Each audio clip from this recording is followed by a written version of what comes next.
Welcome everyone to today's Explainer. Today we're jumping right into a fascinating and honestly incredibly relatable homily by Father Jal Jo Marcis Gattis.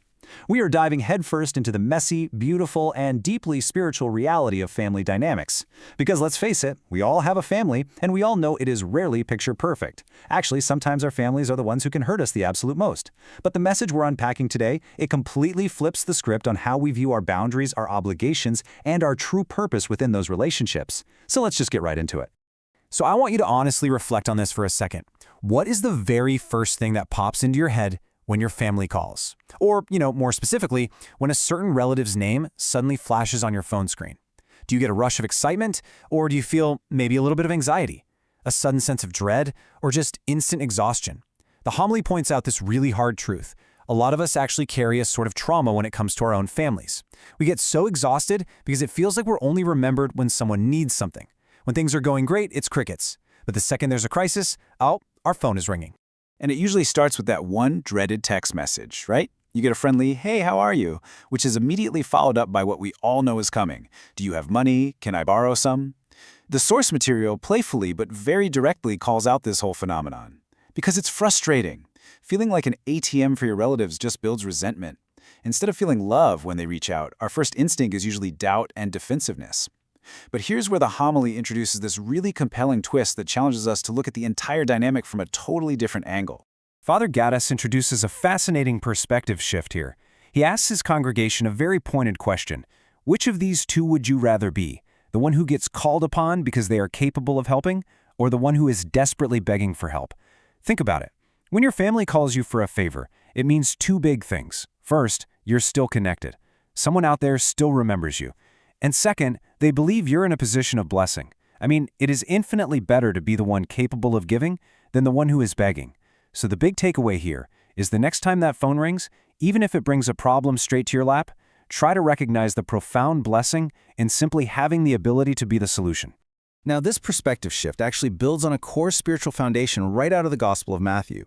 There's this moment where Jesus is told his biological mother and brothers are waiting outside to speak with him, but he doesn't just drop everything. Instead, he points to his disciples and says, "Whoever does the will of my Father is my brother, my sister, and my mother."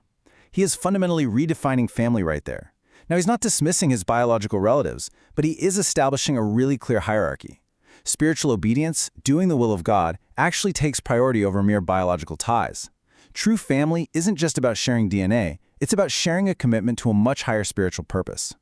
And that brings us to a huge cultural conflict addressed in the homily. We hear this mantra all the time, family first. It sounds super noble, doesn't it? But the source text argues this is actually a deeply flawed mentality if it means compromising your spiritual values. If you put your family before God, like if you're enabling bad behavior or compromising your own morals just to keep the peace at dinner, your family is eventually going to fall apart. Why? Because you're putting human desires over divine will. The contrasting approach, God first, is the actual path to unity. When every family member seeks to do God's will first, the whole family naturally aligns. Conflicts resolve and true blessings flow. Basically, put God first and your family will never be left behind. Okay, so this leads us to something absolutely crucial, this stark difference between proximity and intimacy. Being physically close in the exact same space does not automatically guarantee a loving, spiritual connection. Proximity can help cultivate intimacy, sure, but they are absolutely not the same thing. Just because you're sitting in the same room with your family doesn't mean you are in the same heart. God isn't just looking for people who stand physically near Him. He's looking for people who are intimately connected to Him through obedience. And that exact same principle applies to all of our earthly relationships. Let's break that down with some vivid, everyday examples of what proximity without intimacy actually looks like. You can have people sitting shoulder to shoulder in church, yet their hearts are literally miles apart. You can have families eating dinner at the exact same table, but everyone is staring down, glued to their cell phones with zero actual connection. The speaker even brings up a broader national example, noting how citizens of the same country, in this case Filipinos, can share a nationality, yet harbor deep toxicity and literally wish harm upon one another simply over political differences. It's a really powerful, impartial observation from the source. Shared space, shared blood, or shared nationality means absolutely nothing if there is no true intimacy and love binding people together. So if true connection is spiritual, how does that change what we value as a family? Well, it forces us to redefine ultimate wealth. On one side, we've got earthly inheritance, Parents work their entire lives to leave their kids houses, cars, land, fat bank accounts. But as the homily reminds us, houses break down, cars get old, jewelry gets pawned, land gets sold. It all fades. But look at the other side, heavenly inheritance. The absolute greatest thing you can ever leave your children is a heart that knows how to obey God, alongside a deep, unshakable faith and love for the Lord. That eternal inheritance is literally the only thing that survives past this life.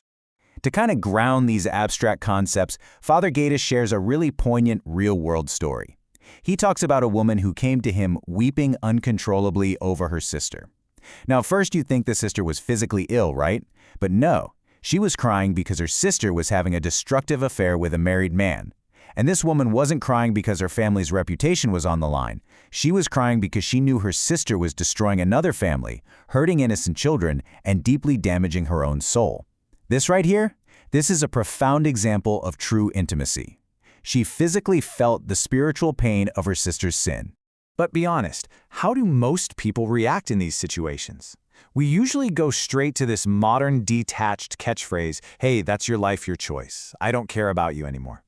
When a family member becomes toxic, or when we just get exhausted by their endless drama, it is dangerously easy to just throw our hands up in the air. We wash our hands of them. But the source material heavily emphasizes that this is the exact opposite of what we are called to do. True love doesn't just give up. When you truly love someone, you can't just stand by and watch them destroy themselves and wander away from what is right. Which brings us to the ultimate solution. What does true love actually look like in action? Well, it is not just keeping your family happy. It's not just paying off their debts or buying them whatever they want just to keep the peace. True love is lovingly correcting them when they stray. It is guiding them toward holiness. The absolute greatest gift you can give your family isn't a comfortable life on earth. It's doing everything in your power to ensure you spend eternity together in heaven. And yeah, that means having hard conversations. It means correcting them and praying for them relentlessly. And that leaves us with an incredibly provocative final thought. At the end of the day, God isn't going to ask how rich you made your family. He's not going to ask if you paid for their fancy vacations or bought them a big house.